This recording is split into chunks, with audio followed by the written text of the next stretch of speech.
Tim penasihat hukum Verdi Sambo, Putri Chandrawati, Kuat Ma'ruf, dan Reki Rizal telah mengajukan banding atas putusan Majelis Hakim Pengadilan Negeri Jakarta Selatan. Hal ini disampaikan pejabat Humas PN Jakarta Selatan, Juyamto. Kita kupas soal perlawanan Verdi Sambo melawan vonis mati ini bersama pengacara keluarga Yosua Huta Barat Martin Simanjuntak dan pakar hukum pidana Jamin Ginting.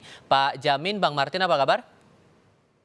Kabar baik. Terima kasih Kabar semuanya baik, sudah bergabung selamat bersama sore. kami di Kompas TV. Bang Martin, dalam berbagai kesempatan ayah Yosua kepada saya bilang bahwa menghargai keinginan dari para terdakwa ini untuk mengajukan banding. Tapi sebetulnya pihak keluarga punya kekhawatiran tidak bahwa vonis nanti saat banding nanti vonisnya akan lebih ringan? Jadi begini, ya. Yang pertama adalah setiap orang memiliki harapan dan setiap orang memiliki hak. Ya. Hak itu apa? Hak untuk mempertahankan dirinya secara konstitusional. Jadi tidak bisa kita atas dasar kehilangan ataupun dasar kebencian menghalang-halangi orang yang sedang didakwa, orang yang sudah divonis di tingkat 1 untuk tidak banding gitu ya. Jadi apa yang dilakukan oleh klien saya itu sudah tepat statementnya. Lalu yang kedua, tadi mengenai harapan ya, ataupun karena para terdakwa ini banding, tentunya ada harapan dari keluarga agar seperti apa gitu ya. Kalau yang saya tangkap, yang pertama, klien kami sudah mengucapkan terima kasih kepada pengadilan negeri. Sebelum putusan, ya, apapun keputusannya itu, keluarga akan menerima. Jadi keluarga itu bukan hanya menerima dan menganggap adil pada saat pasca diputus, tidak. Sebelum, ingat loh, sebelum putusan itu diketok oleh Bapak Wahyu Iman Santoso, keluarga itu sudah akan siap menerima apapun. Nah, saya pikir juga sama. Dalam tingkat banding nanti, ya, apapun keputusannya itulah ya yang terbaik dan mungkin yang paling adil untuk sementara. Nah, namun kan kalau misalkan turun yang tadinya ya jaksa tidak punya alasan untuk upaya banding, saya pikir nanti pasti jaksa akan punya pendapat untuk melakukan banding apabila turun di tingkat banding. Nah, itu bisa melalui inisiatif jaksa ataupun permohonan dari keluarga gitu ya. Tapi kita jangan berandai-andai dulu karena ini masih proses. Mereka baru menyatakan banding, belum menyerahkan memori banding, belum nanti diperiksa segala macam. Intinya kita percayakan kepada sistem peradilan pidana kita lah, karena ini sudah diatur oleh undang-undang gitu ya. Makasih. Tapi kalau menurut Anda Pak Jamin, ruang untuk ringan putusan bandingnya nanti ada atau tidak untuk keempat terdakwa ini? Terutama untuk Verdi Sambo yang sudah dipidana mati. Ya, kalau kita melihat konteks upaya banding itu kan hak daripada terpidana ya, karena mereka sudah diputus, hak terpidana untuk mengajukan upaya banding. Setiap konteks hukum di Indonesia itu ada sedikit perbedaan ya dengan konteks hukum common law system.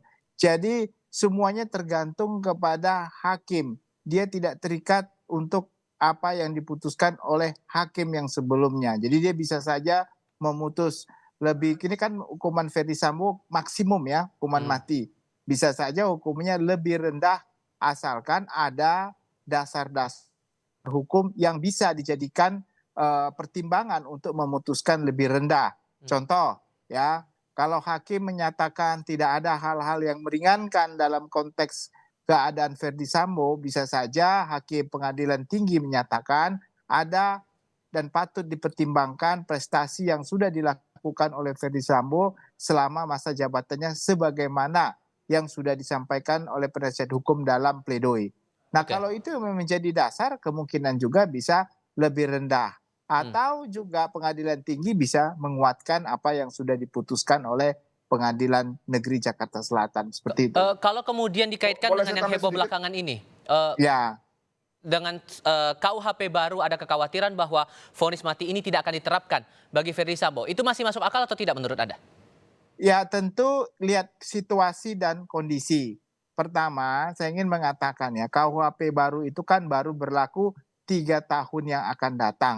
Dan itu pun diberlakukan tidak secara otomatis, harus melalui suatu undang-undang. Jadi keluar dulu undang-undang untuk menetapkan berlakunya KUHP tersebut. Tidak berlaku secara otomatis. Lalu berikutnya, kalau dia dipidana sekarang, belum ada putusan yang mempunyai kekuatan hukum tetap, belum ingkrah, baru berlaku nanti ketentuan KUHP yang baru, maka di pasal 100 itu ada yang menyatakan bahwa kalau ada pidana 2 peraturan yang bertentangan atau dua peraturan yang berlaku sekaligus dalam suatu perbuatan, baru dia diadili dan belum ingkrah, maka ada hal yang meringankan yang diterapkan. Oke. Itu kalau berlaku, Oke. tapi kalau tidak berlaku, kalau sudah ingkrah ya pasti berbeda lagi. Baik. Walaupun ya pandangan ini sekali lagi saya katakan ada dilema yuridis juga ini mengenai penetapan undang-undang Baik. KUHP baru ini. Baik. Apakah ditetapkan dalam putusan atau secara otomatis mendapatkan hak Nah, untuk mendapatkan Perpres tersebut. Itu yang Oke. menjadi permasalahan. Bang Martin, kalau kemudian nanti, karena kan kalau kita ingat lagi, pihak Sambo menyatakan bahwa majelis hakim ini berasumsi sendiri dalam menyampaikan nota putusan waktu itu. Kalau kemudian dasar ini yang diamini oleh pihak pengadilan tinggi nanti saat proses banding dan ternyata diringankan vonisnya untuk Verdi Sambo, keluarga siap untuk itu? Jadi gini ya, Bang ya. Pembuktian pidana itu kan tulisnya 184 ya, 183 ya. Hakim memutus berdasarkan 2 alat bukti itu ya. Nah, kalau dibilang asumsi, asumsinya yang mana? Jangan kita generalisir semua itu hanya asumsi dan halusinasi. Itu namanya logikal falasi gitu ya. Jadi ilmu-ilmu seperti ini ilmu-ilmu yang ketinggalan zaman gitu ya, dan sangat tidak tepat apabila berkas putusan yang segitu tebal hanya dibantah dengan 2 kata ya, asumsi dan halusinasi. Ini sangat tidak kreatif menurut saya. Karena kenapa? Faktanya ya, yang dibilang halusinasi dan asumsi tersebut terbukti secara sah dan meyakinkan berdasarkan bukti-bukti yang sudah dibacakan oleh majelis hakim. Oke. Nah, kalau tidak setuju, bandinglah ya, banding, buktikan. Kalau kalian bisa membantah atau mematahkan dalil jaksa penuntut umum, ataupun tambahkan hal-hal yang meringankan untuk bagian akhir sebagai penutup. Manakala mereka tidak bisa membantah pembuktian yang sudah dilakukan oleh JPU. Ini kan masih ranah fakti ya. Masih judeks fakti, masih ranah fakta, tapi pemeriksaannya tertutup. Nah, namun tadi saya mau menambahkan sedikit yang disampaikan oleh abang kita Bang Jamin Ginting mengenai prestasi. Sayangnya gini ya, tanpa mendahului keputusan ataupun penilaian dari Majelis Hakim Pengadilan Tinggi, menurut saya, kalau hal tersebut yang digunakan, itu tidak akan bekerja optimal. Kenapa? Karena dampak yang dihasilkan oleh terdakwa Verdi Sambo itu justru destruktif terhadap institusinya dan juga negara gitu ya. Kan salah satu pertimbangan yang berat kan itu. Nah, lebih baik cari hal-hal yang lain ya, yang lebih substansial, yang tidak dikaitkan dengan jabatannya. Kalau saya ya, kalau saya jadi mereka. Demikian. Selain kita juga melihat ada proses banding yang dilakukan 4 terdakwa, dari keluarga almarhum Yosua juga melaporkan lagi nih Verdi Sambo dan Putri Chandrawati, entah itu di Polres Metro Jakarta Selatan dan juga ke Barreskrim kemarin kan. Sebetulnya dari pelaporan ini, apa yang diharapkan sebetulnya dari pihak keluarga Yosua? Jadi gini ya, ini kan perbuatan ini ada 2 pasal primer ya untuk Bapak Verdi Sambo, dan yang lain itu kumulatif. Bukan kumulatif, subsidiaritas. 340 dan 338. Nah, khusus untuk Pak Verdi Sambo itu kumulatif subsidiaritas. Tidak ada di situ diadili mengenai pencurian ya. Barang-barang dari almarhum yang sampai saat ini belum kembali, yang tidak ada dalam list barang bukti yang dijadikan barang bukti di depan persidangan. Apa itu? Handphone, laptop, lalu uang 200 juta yang diambil oleh Ricky melalui akses ilegal.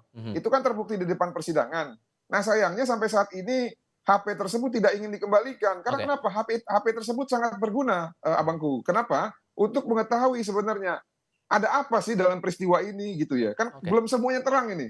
Nah, itu kita butuhkan karena belum ada tim dari cyber ataupun Meta yang bisa merestore data-data yang ada di HP tersebut. Makanya kami akan upayakan supaya keluarga dan juga penasihat hukum untuk menghadirkan orang ahli IT yang lebih canggih gitu. Tapi itu membutuhkan HP-nya gitu loh. Baik. 4 terdakwa sudah resmi mengajukan banding dan menyatakan itu kepada pihak Pengadilan Negeri Jakarta Selatan. Bang Martin, terima kasih. Pak Jamin juga terima kasih sudah berbagi perspektif bersama kami hari ini. Sehat selalu untuk Anda berdua.